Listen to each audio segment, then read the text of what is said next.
ICEC 2019 with Professor Patrick James. What role does universities have in educating young engineers in order to solve the energy problems of the future?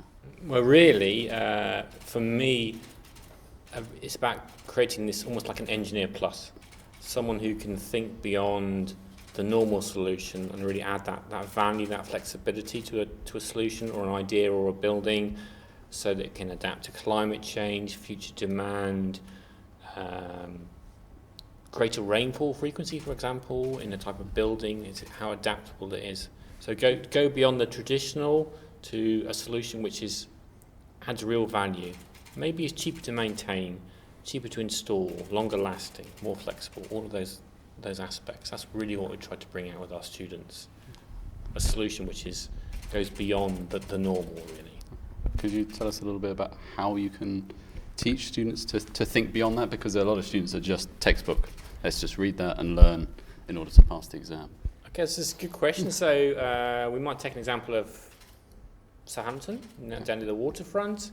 Southampton as a city is interesting because whilst you're in the city, you don't actually realise you are by the water, to be honest. No, that's true. A lot of that is post-World War II regeneration, which could now be changed, and that's what we ask the students. How would you change this landscape to create a space, a city which connects with the water and creates that space for interaction? Because really cities are places for people to engage and meet one another. And it's really by getting students from various backgrounds to think about problems beyond just their normal sort of silo approach, and talk to different skills and different types of thinking. And it's amazingly strong how students are and how quickly they're there. They bring out ideas and let things grow. I'm really lost on an enabler, really. Yeah. Just trying to get them to say, look, think a bit more open about that problem. Why don't you do this?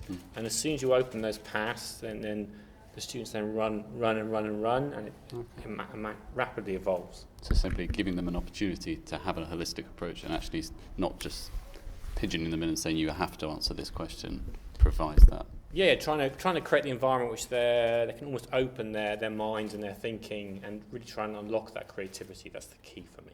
Okay, well, no, that's splendid. Thank you so much for those insights, and I hope you enjoy the rest of ICEC 2019.